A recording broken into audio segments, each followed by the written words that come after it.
અત્યાર સુધી આપણે ઘણી એવી વાતો સાંભળી છે કે કેનેડાથી લગભગ ગુજરાતીઓ પાછા આવશે, તેની સાથે જ કેનેડાને લઈને જેટલા પણ નિયમો બદલાયા છે તેના વિશે તો આપણે ચર્ચા કરતા આવ્યા છે. પરંતુ શું તમે જાણો છો કે કેનેડામાં કેમ અચાનક વિઝાને લઈને નિયમો બદલાય છે, કે કેમ પછી કેનેડામાં અચાનક આટલું મોટું ઇમિગ્રેશન લાગુ કરવામાં આવવાનું છે? આજે આપણે તેના વિશે જ વાત કરીશું અને સૌથી પહેલા તો જાણીશું કે કેનેડામાં કેમ અત્યારે હાલ વિઝાના નિયમો છે તેને બદલાવવામાં આવી રહ્યા છે. નમસ્કાર, હું અંશિની અને તમે જોઈ રહ્યા છો નિર્ભય ન્યૂઝ. કેનેડા સાથે અમેરિકા બંને દેશોમાં અત્યારે હાલ ઇમિગ્રેશન ચાલી રહ્યું છે. ઇમિગ્રેશન એટલે કે જો તમે ગેરકાયદેસર રીતે ત્યાં ગયા હો તો હવે તમારે ડિપોર્ટ થવું પડશે. આવી અત્યાર સુધી આપણે અનેક એવી વાતો કરી છે, તેની સાથે જ આપણે વિઝાને લઈને પણ અનેક એવી સૂચનો હોય કે પછી અનેક એવી માહિતી પણ સાંભળી છે. પરંતુ આ બધાની વચ્ચે દરેક લોકોના મનમાં એક જ સવાલ હોય છે કે કેનેડામાં અચાનક આ બધા નિયમો કેમ બદલાવવામાં આવ્યા છે. તો સૌથી પહેલા તેના કારણો વિશે વાત કરીએ. જો સૌથી પહેલા વાત કરવામાં આવે અમેરિકામાં વિઝાના નિયમો બદલાયા છે તો તેના ઉપર હવે કેનેડામાં દિવસે ને દિવસે વસ્તી વધારો થઈ રહ્યો છે. એટલે જેટલા પણ વિદેશી વિદ્યાર્થીઓ છે તેને પહેલા કેનેડા આવકારતું હતું, પરંતુ હવે તે આવકાર બંધ કરી દીધો છે. એટલે કહી શકાય કે અત્યાર સુધી જેટલા પણ વિદેશી વિદ્યાર્થીઓ હતા તેના કરતાં વધારે વિદેશી વિદ્યાર્થીઓ અત્યારે હાલ કેનેડામાં રહી રહ્યા છે. એટલે એની પાછળ એક આ પણ કારણ હોઈ શકે, કારણ કે હવે જેમ જેમ વિદેશી વિદ્યાર્થીઓ વધી રહ્યા છે તેમ તેમ ત્યાંના કેનેડિયન લોકો છે તે લોકોને પણ હવે જોબ મળતી નથી. એટલે વિદેશી વિદ્યાર્થીઓ અત્યારે હાલ કેનેડિયન લોકો ઉપર ભારે પડી રહ્યા છે. એટલા માટે પણ કદાચ ટ્રુડો સરકારે વિઝાને લઈને જેટલા પણ નિયમો છે તેને બદલ્યા હોઈ શકે. તેના પછી જો વાત કરવામાં આવે વિદેશી વિદ્યાર્થીઓને ત્યાં જોબ વધારે મળી રહી છે, તેની સાથે તે લોકોની PR માટેની અરજીઓ પણ હવે વધી રહી છે. વિદેશી વિદ્યાર્થીઓ છે તે એક વખત ત્યાં જોબ કરે છે, ત્યાં ભણે છે, તે બાદ ત્યાં સેટલ થવાના પણ એટલા જ સપના જોતા હોય છે. એટલે હવે કેનેડામાં કદાચ PR લોકોને વધારે ન આપવા પડે તેના માટે પણ કદાચ આવા યોગ્ય પગલાં ભરવામાં આવતા હોય ટ્રુડો સરકાર દ્વારા. તેવી પણ આપણે અનેક એવી માહિતી વિશે વાત કરી હતી. જો PRની વાત કરવામાં આવે તો જો તમારે કેનેડામાં રહેવું હોય તો PR છે તે ખૂબ જરૂરી હોય છે. એટલા માટે પણ કદાચ આવું કરવામાં આવતું હોય તેવું પણ લાગી રહ્યું છે. હવે જો વાત કરવામાં આવે કેનેડાના ઇમિગ્રેશનની, કેનેડામાં અનેક એવા ઇમિગ્રેશન અભિયાન છે તેને હાથ ધરવામાં આવ્યા છે.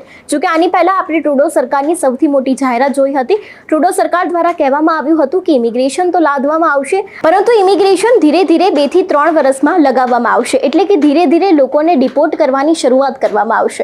આની પહેલા પણ આપણે અનેક એવા રિપોર્ટ જોયા છે જેમાં ચોખ્ખું એવું કહેવામાં આવ્યું છે કે કેનેડામાં જેટલા પણ ગેરકાયદેસર લોકો હશે તે લોકોને હવે લગભગ વતન વાપસી કરવી પડશે. એટલે હવે આ બધાની વચ્ચે ગુજરાતીઓ પર જોખમ તો ટોળાઈ રહ્યું છે, કારણ કે ત્યાં ગુજરાતીઓની સુરક્ષા હોય કે પછી ત્યાં એ લોકોને જોબના ફાંફા હોય તે દરેક ફાંફા વિશે આપણે અત્યાર સુધી વાત કરતા આવ્યા છીએ. પરંતુ આ બધાની વચ્ચે જે સવાલ દરેક લોકોના મનમાં હતો કે કેનેડાના નિયમો શા માટે બદલવામાં આવી રહ્યા છે, તો કદાચ આ 3 મુખ્ય કારણ હોઈ શકે કેનેડાના નિયમો બદલવા માટેના થઈને.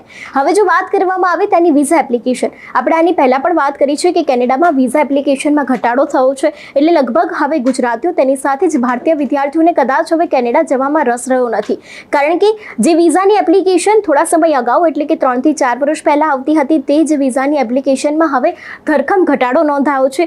અને જેટલા પણ વિદેશી વિદ્યાર્થીઓ છે, ગુજરાતી વિદ્યાર્થીઓ છે અથવા તો ભારતીય વિદ્યાર્થીઓ છે તે બીજા ઘણા બધા દેશો તરફ વળ્યા છે, જે આના કરતાં પણ સારું એવું ભવિષ્ય તે લોકોને દેખાઈ રહ્યું છે. એટલે કહી શકાય કે હવે કદાચ કેનેડામાં લોકોને જવું નથી ગમતું, કેનેડામાં લોકોને હવે રસ ઓછો રહ્યો હોય તેવું પણ લાગી રહ્યું છે.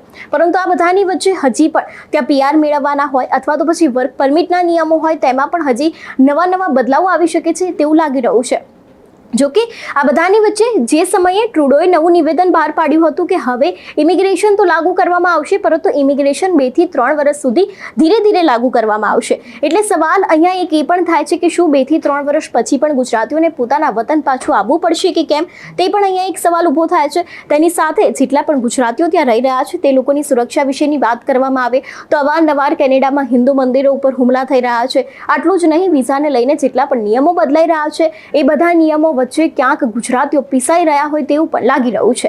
જોકે હવે આપણે એવી પણ માહિતી મેળવી હતી કે અમેરિકાથી પણ અનેક એવી ફ્લાઇટ છે તેને ડિપોર્ટ કરવામાં આવી શકે છે, અને જેટલી પણ ડિપોર્ટ થયેલી જે ફ્લાઇટ છે તે લોકોને પણ પોતાના વતન પાછું જવું પડે તેવી પણ શક્યતાઓ આપણે અમેરિકાની પણ જોઈ હતી. એટલે હવે લગભગ કેનેડા સહિત અમેરિકામાંથી પણ લગભગ ગુજરાતીઓને પોતાના વતન પાછું આવવું પડી શકે તેવી શક્યતાઓ અત્યારે હાલ તો દેખાઈ રહી છે. પરંતુ આપણે જો પેસિફિક વાત કરવામાં આવે કેનેડાની, તો જે પ્રમાણે કેનેડાના અચાનકથી નિયમો બદલાયા છે અથવા તો તો પછી ઇમિગ્રેશન લાગુ કરવામાં આવ્યું છે તેની પાછળ જે આપણે મુખ્ય 3 કારણો હતા તેની ચર્ચા કરી, તેમાંથી કદાચ કોઈ એક હોઈ શકે છે. ત્યારે તમારું શું માનવું છે કે કેમ અચાનક કેનેડામાં નિયમો બદલાયા છે, તેની સાથે જ કેમ અચાનક ઇમિગ્રેશન લાગુ કરવામાં આવ્યું છે? તમે શું વિચારો છો?